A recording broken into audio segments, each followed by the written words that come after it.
Boa tarde, eu sou a professora Daiana Ávila, da Universidade Federal do Campo, campus Uruguaiana. E antes de mais nada, eu gostaria de agradecer o convite da comissão organizadora do primeiro Congresso Digital de Nanobiotecnologia e Bioengenharia para apresentar aqui para vocês e discutir um pouco sobre nanotoxicologia, utilizando os Cenorabidites elegans como modelo experimental dessas avaliações. Basicamente, então, o avanço do desenvolvimento de nanomateriais vem crescendo exponencialmente, não só no Brasil, como no mundo inteiro. O problema é que esse avanço, essa velocidade do desenvolvimento de nanomateriais não tem sido acompanhado pela avaliação de risco, né, ou avaliação de segurança desses nanomateriais.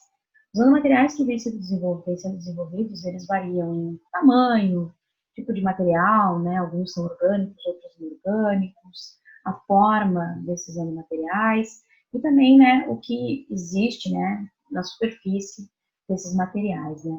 Todos esses fatores são fatores que implicam na maior ou menor segurança desses nanomateriais e tudo isso sempre deve ser levado em consideração nessas avaliações.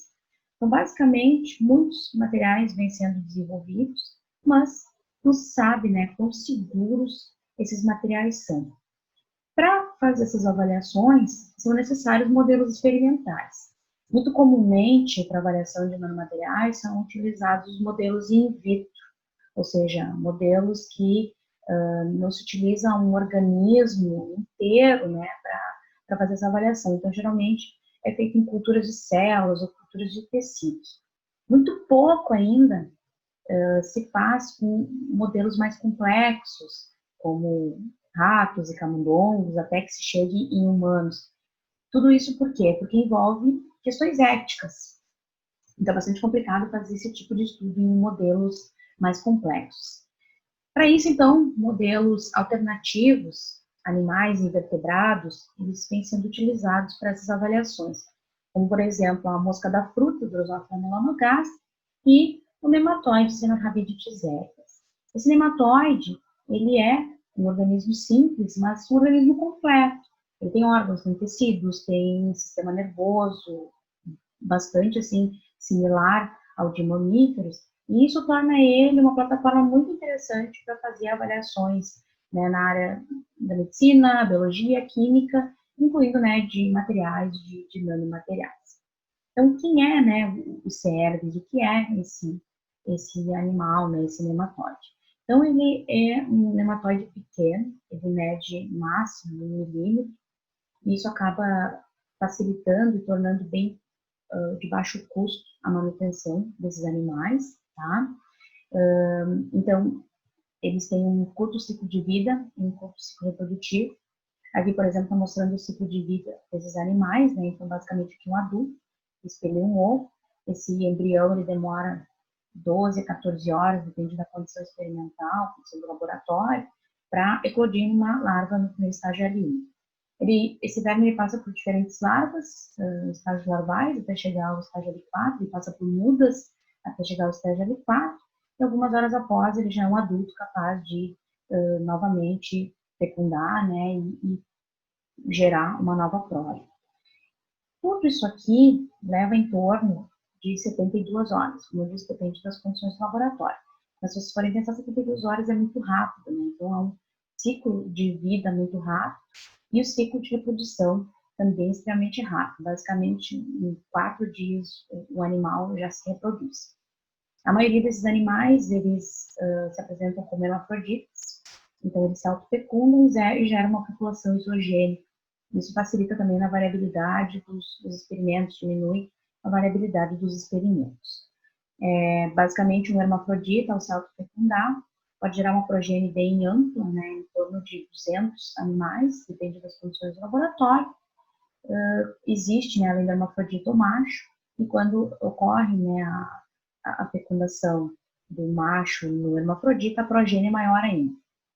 Aqui vocês podem ver uma outra vantagem bem interessante do verme, é que ele é transparente, então a gente consegue enxergar a morfologia dos tecidos, a gente consegue ver se algum agente tóxico está causando alguma alteração tecidual, basicamente por observar a morfologia desses animais.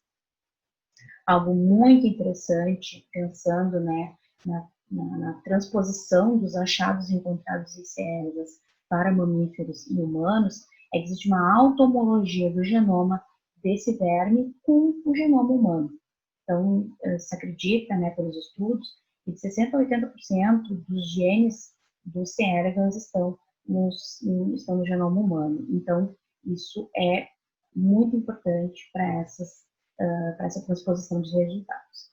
Também, o verme pode ser facilmente manipulado geneticamente, é muito fácil silenciar genes, é muito fácil gerar mutantes, gerar transgênicos, e alguns desses são bem interessantes porque envolve, né, a fusão de uma proteína verde fluorescente com alguma proteína de interesse no verme. Aqui, por exemplo, né, nesse aqui, que eu estou apontando para vocês, é possível ver o GFP fundido a uma proteína que está no sistema colinérgico desses animais. Então, é possível enxergar os neurônios colinérgicos, todos eles no animal vivo.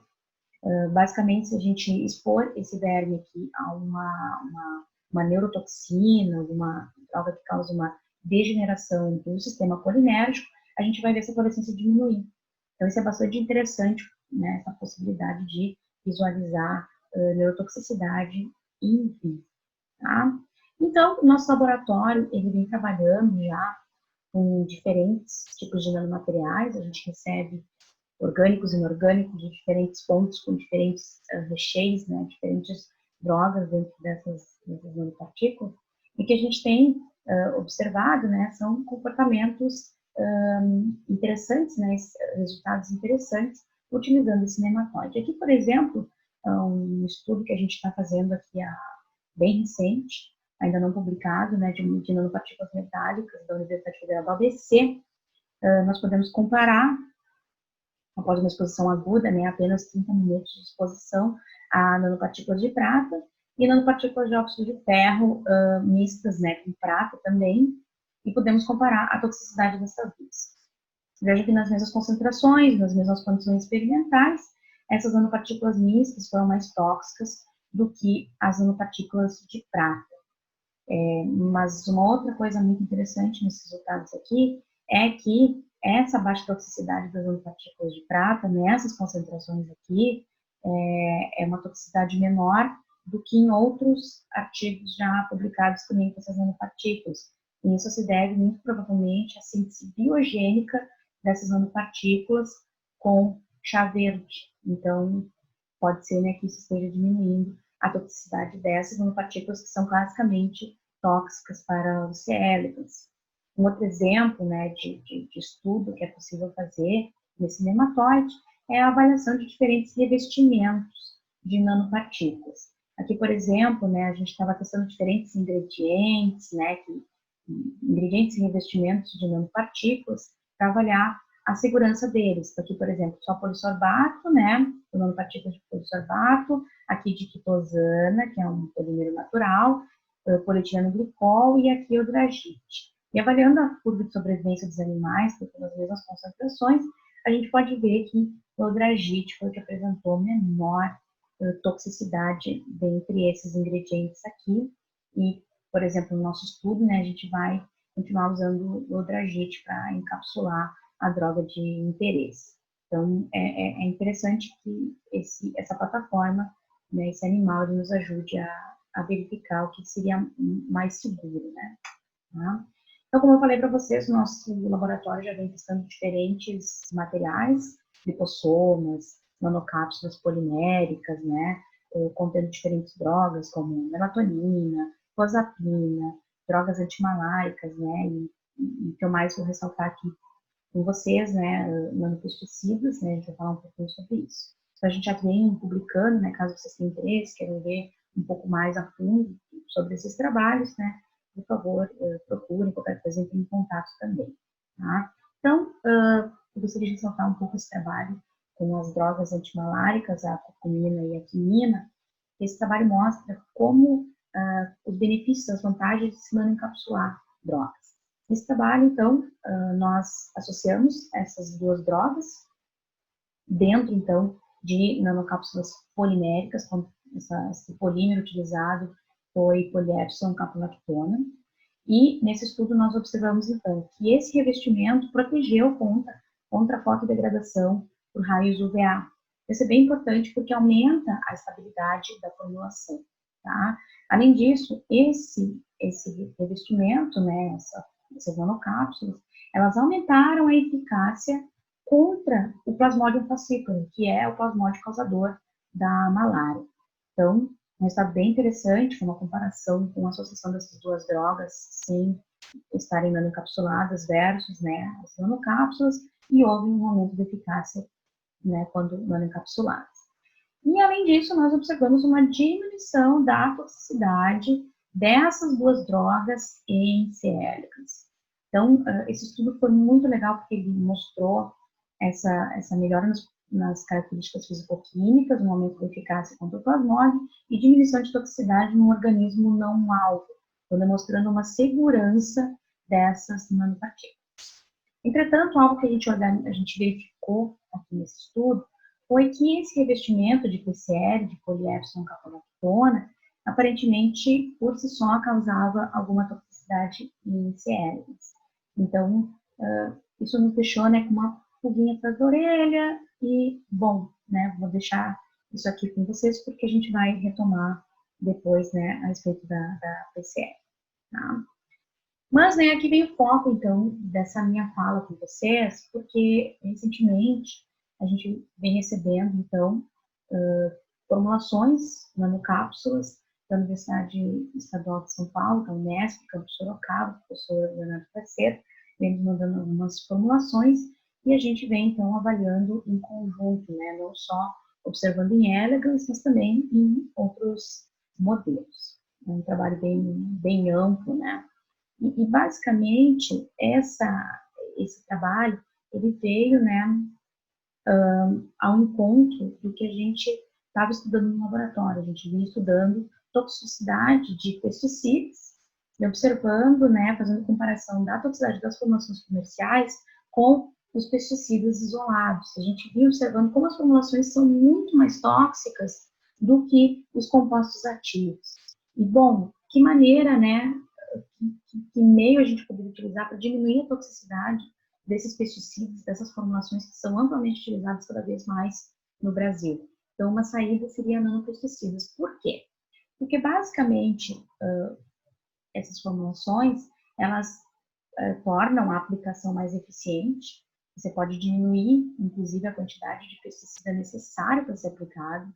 As perdas dos pesticidas são diminuídas, por quê? Porque existe menor perda por fotodegradação, por exemplo, né? Então, você não precisa ficar aplicando várias vezes, porque não haveria perdas do pesticida, e também uma melhora nas biointerações, ou seja, uma maior, na verdade, né, entrega desse pesticida para o organismo-alvo e menos interações com organismos não alvo, como, por exemplo, a microbiota que está ali no solo e, por exemplo, outros animais que ali vivem no solo, né, nesse ambiente aí, como, por exemplo, o C. elegans. Então, essas seriam as vantagens, né, de usar os nanopesticidas.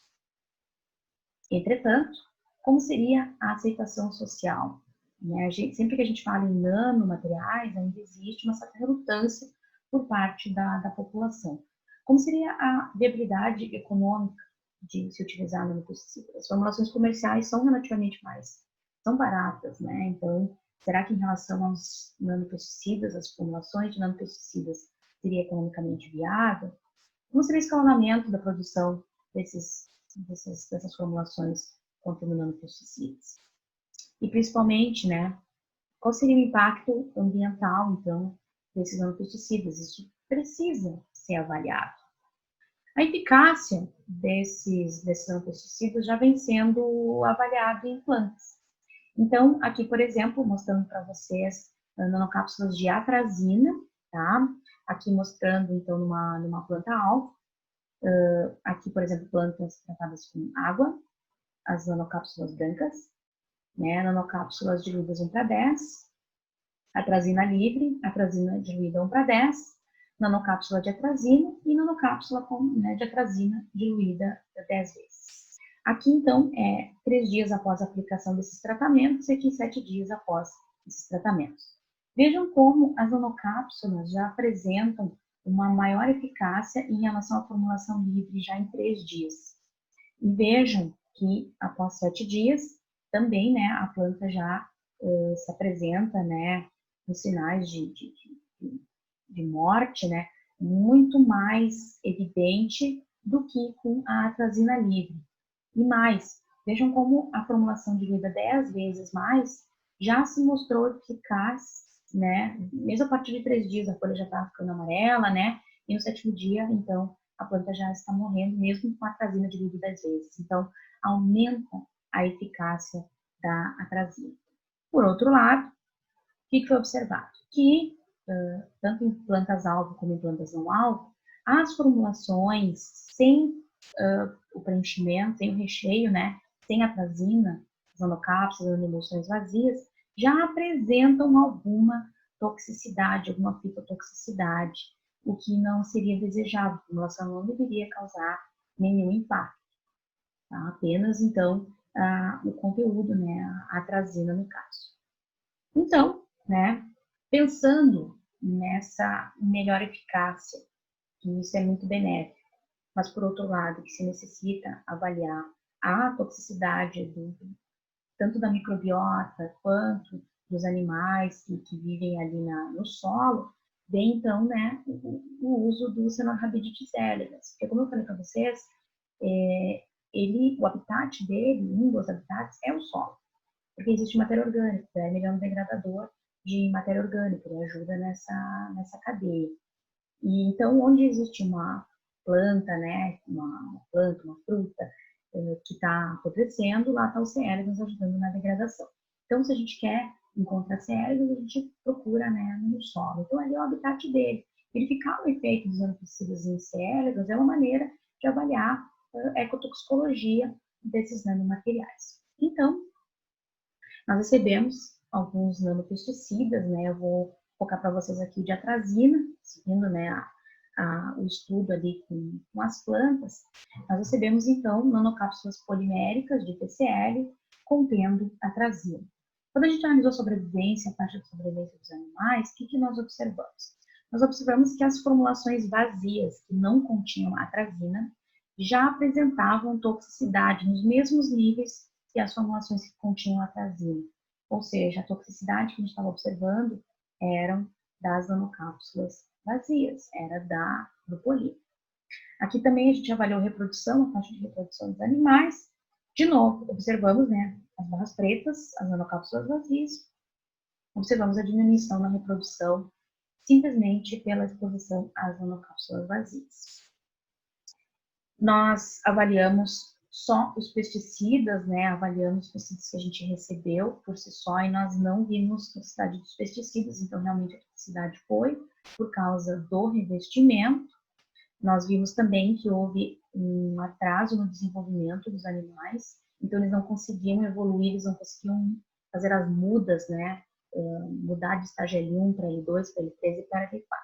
Nós aguardamos 48 horas para fazer essa análise e nós observamos então que, vejam só, né, os animais tratados tanto com as nanovazias quanto as nano com atrazina, elas eram bem menores em relação ao controle. Então, bastante toxicidade da nanovazia, só do polímero. E além disso, a gente funcionalizou esses nanopesticidas, essas formulações, com rodamina, que é um clorófilo vermelho. E a gente observou então que acontecia muito provavelmente uma interação dessas nanoformulações no intestino dos animais. Então, como vocês podem ver isso aqui, né, esse fiozinho vermelho, são nanocápsulas paradas, né, presas dentro do intestino, provavelmente uma interação que causou toda essa toxicidade aí nos animais, tá? Então, bastante interessante esse efeito. Além disso, né, tem alguns estudos que mostram que a PCL pode ter alguma toxicidade em roedores, dependendo da via de exposição. Então, esse estudo que a gente está vendo em C. elegans é um bom indicativo. Claro que a gente ficou muito triste, né, observando esse efeito tóxico, tá, da PCL, mas aí o que surgiu lá da Unesp? Surgiu uma alternativa, né, à PCL, que foi, então, a zeína, que é um polímero natural que é extraído a partir do milho, tá? E aí se produz esse polímero para se utilizar como revestimento. E aí nesse estudo aqui, que eu estou mostrando para vocês, em particular, foi então encapsulado o óleo de NIM, que contém astractina, que ele é um bom bioinseticida. Então, basicamente, se revestiu essa formulação, né, com óleo de NIM, com zeína, e se avaliou vários aspectos, como genotoxicidade em alho cepa, né? Já posso adiantar para vocês que não foi visto genotoxicidade com essas formulações. Também não teve efeito sobre a microbiota de solo, o que é ótimo, porque não tem impacto, então, na microbiota. E aí nós analisamos a segurança dessas formulações em C. elegans. Bom, o foco, né, basicamente, disso é uma agricultura sustentável, sempre lembrando disso, né, com eficácia, mas com menor impacto ambiental. E aí, o que nós vimos, né? Logo que a gente administrou essas nanopartículas de zeína vazias, sem óleo de NIM, a gente já viu que os vermes eles desenvolviam naturalmente, que eles se reproduziam naturalmente, então não apresentaram toxicidade, não apresentaram efeitos tóxicos, né? Nenhum sinal de toxicidade. Isso nos deixou muito felizes, porque, como eu falei para vocês, eu queria muito trabalhar com essas formulações que diminuíssem a necessidade de pesticidas ou a quantidade de pesticidas nas lavouras. Então, esse efeito foi muito promissor da zeína, né? Essa baixa toxicidade. Então, como vocês podem ver nesses 4 gráficos, cada um traz aqui um parâmetro diferente: sobrevivência, o tamanho dos animais, a reprodução, e aqui um batimento faríngeo, né, que basicamente o verme possui uma faringe, que ele bombeia por um período constante, né, então a gente avalia essa taxa de batimento faríngeo. Nós vimos que as nanopartículas vazias, nem as que continham óleo de NIM, nem o próprio óleo de NIM, afetaram a sobrevivência, o tamanho do corpo dos animais e nem a reprodução. Isso já é esperado, né, porque o óleo de NIM, ele é um inseticida, né? Então, o verme não seria um organismo alvo, tá? Mas nós vimos que afetou, né? Que o óleo de NIM por si só afetou o batimento faríngeo. Mas, quando ele estava revestido nas nanocápsulas de zeína, nós não observamos esse efeito tóxico aqui no batimento da faringe, isso confirmando, né, esse efeito promissor dessa zeína como revestimento. Nós também observamos a expressão da glutationase transferase, falei para vocês antes, né, da GFP, então, basicamente, a proteína verde fluorescente está ligada, né, ao promotor da glutationase transferase, que é uma enzima de detoxificação, e isso nos permite visualizar em vivo como é que é a expressão dessa enzima. Como vocês podem ver, o óleo de NIM, né, à medida que a concentração vai aumentando, vai diminuindo a expressão da GST, isso é um indicador de toxicidade, mas quando foram, esse óleo de NIM estava nanoencapsulado, com o polímero zeína, não apresentou esse sinal de toxicidade. Então, muito promissores esses resultados, né, e a gente segue, então, trabalhando com esse polímero de zeína. Por exemplo, esse estudo aqui que ainda não está publicado, né, nós estamos trabalhando com eugenol e óleo de cravo, sendo revestidos com esse polímero de zeína para avaliar segurança e eficácia também. Tanto o eugenol quanto o óleo de cravo são conhecidos por serem bons bioinseticidas e também por serem bons antimicrobianos. Então, primeiro, o que nós avaliamos? Segurança deles em C. elegans. Então, aqui desse lado, no gráfico A, vocês podem observar o eugenol livre e aqui o eugenol nanoencapsulado, e vocês podem ver que houve diminuição da toxicidade do eugenol quando ele estava nanoencapsulado. A mesma coisa com o óleo de cravo, né, a toxicidade dele um pouco menor, livre, e nós conseguimos abolir essa toxicidade quando estava nanoencapsulado. Nós observamos também que o óleo de cravo livre e o eugenol diminuíram aquela taxa de batimento da faringe dos animais, que é um sinal de toxicidade, que pode afetar, né, a maneira como os animais vão se alimentar, e quando eles estavam encapsulados na mesma concentração, esse efeito, então, sobre o batimento da faringe se perdeu, né? Então, não apresentando essa toxicidade. Aí, nós vamos analisar o efeito antimicrobiano e vejam que interessante. quando utilizamos o óleo de cravo, em diferentes concentrações, contra Staphylococcus epidermidis, nós não observamos aumento na mortalidade, né, dessa bactéria, ou seja, né, nas maiores concentrações a gente ainda encontrava as colônias vivas. Entretanto, quando a gente tratou com as nanocápsulas contendo óleo de cravo, nas mesmas concentrações que a gente testou ali, a gente observou então uma diminuição, né, da taxa de crescimento dessas culturas de bactéria, indicando um aumento da eficácia das formulações. Além disso, então, a gente foi ver o efeito bioinseticida usando o Drosophila melanogaster como modelo, e o que nós observamos? Nós observamos que as nanocápsulas de eugenol e de óleo de cravo, ambas, mas principalmente a de óleo de cravo, aumentaram a taxa de mortalidade desses animais ao longo do tempo em relação ao eugenol e o óleo de cravo livres, que estão aqui em cima. Então, eles foram muito mais eficazes com esse efeito bioinseticida. Também, quando a gente vai analisar a atividade locomotora dessas moscas, a gente viu que também o efeito foi bem mais pronunciado quando elas estavam encapsuladas. Provavelmente isso, por quê? Porque o revestimento impede que esses óleos evaporem. Então, isso permite com que eles tenham um efeito mais prolongado, né? Esse efeito do inseticida mais prolongado. Muito provavelmente, né, essa seria a explicação. Então, a proteção, a melhoria das características físico-químicas, né? Então, não precisa ficar renovando a formulação, porque ela segue tendo efeito por mais tempo. Tá? Então, bem promissor esses resultados aqui.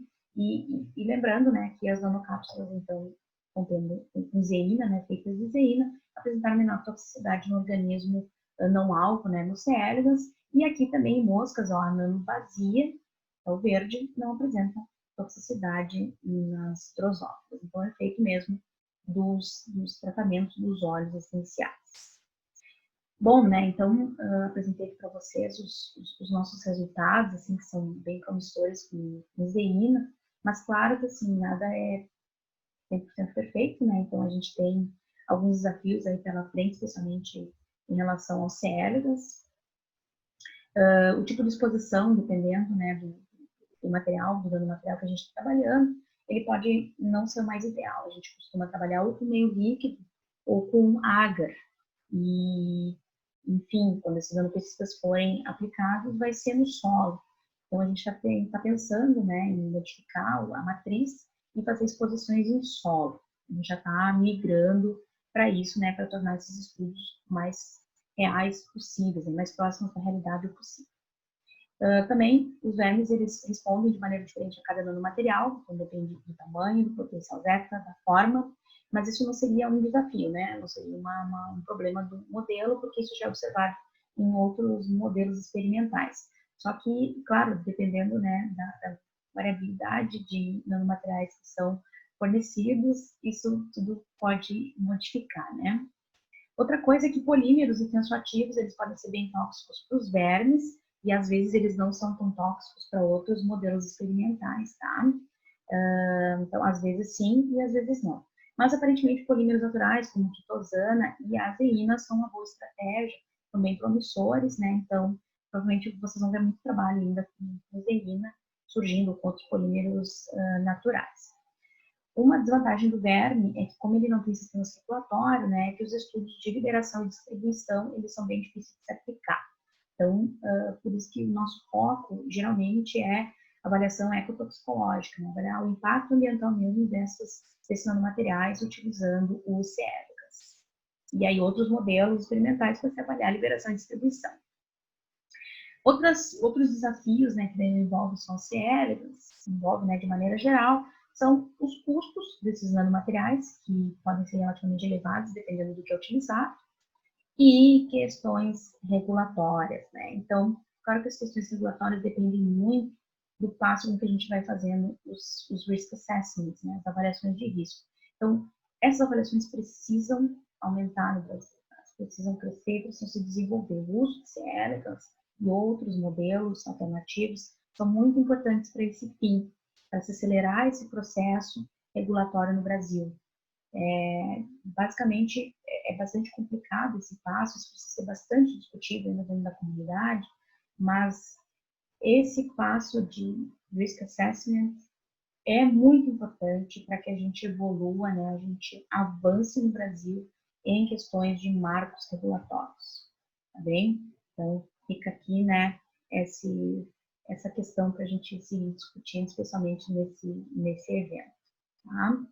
Então, gostaria de agradecer, eu deixo aqui o meu contato, né, eu gostaria muito que mais pessoas entrassem em contato para a gente fazer mais avaliações, a gente crescer a rede.